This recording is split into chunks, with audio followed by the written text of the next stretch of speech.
ఒక్కసారి కామెంట్ చదవండి. మా తాతలు సంపాదించిన ఆస్తుల మీద మేము వ్యవసాయం చేస్తున్నామంట. ఇవన్నీ మా తాతలు సంపాదించిన ఆస్తులు మొత్తం ఆస్తి కాగితాలే. భయపడబాకండి మామ, ఇన్ని ఆస్తులు మాకే నుంచి వచ్చినాయి. ఇవన్నీ మేము కట్టిన అప్పులు కాగితాలు. ఇవి కట్టడం కోసం గొర్రెలు కాసినాం, పొట్టేలు పెంచినాము, నిమ్మకాయలు పండించినాము, వరి పండించినాము. అబ్బో, ఇంకా చెప్పుకుంటా పోతే ఎన్నో. ఎక్కడ లాభం వస్తుందంటే ఆ పంట వేసుకుంటా పోయేది, వచ్చేది, కట్టుకుంటా ఉండేది. ఇంకా ఇప్పుడు కూడా జాబ్ చేస్తా నేను హోమ్ లోన్ పెట్టి అప్పులు కడతానే ఉన్నా. ఆ హోమ్ లోన్ తప్పనించి బయట ఎక్కడ మాకు ఒక్క రూపాయి అప్పు లేదు. మొత్తం వ్యవసాయం మీదే తీర్చాం. కష్టపడి జాబ్ తెచ్చుకుంటే జాబ్ విలువ తెలుస్తుందంట.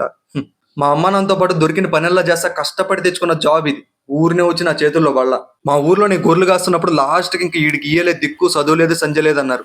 కరెక్ట్ గా ఒక్క నెల కష్టపడి 3 కంపెనీల్లో జాబ్ కొట్టే. అలా తెచ్చుకున్న జాబ్ ఇది. మన కష్టాన్ని మనం నమ్ముకొని 100% ఎఫర్ట్స్ పెడితే అదృష్టం కూడా మన వెనక పరిగెత్తుకుంటా వస్తుంది. అలా ఒకరి మీద ఆధారపడి అదృష్టాన్ని నమ్ముకున్న వాళ్ళం కాదు మేము. మా కష్టాన్ని మేము నమ్ముకున్న వాళ్ళం. మెట్టు మెట్టు ఎక్కి పైకి వచ్చిన వాళ్ళం మేము. మా తాతల మీద, వాళ్ళ ఆస్తుల మీద ఏ రోజు ఆధారపడలా. ఇవేమీ తెలియకుండా వచ్చి కింద కామెంట్ రాసేసి వెళ్ళిపోయిన నువ్వు, మీ తాత మీద కాదు, నీ మీద నువ్వు ఆధారపడు పైకి వస్తావు.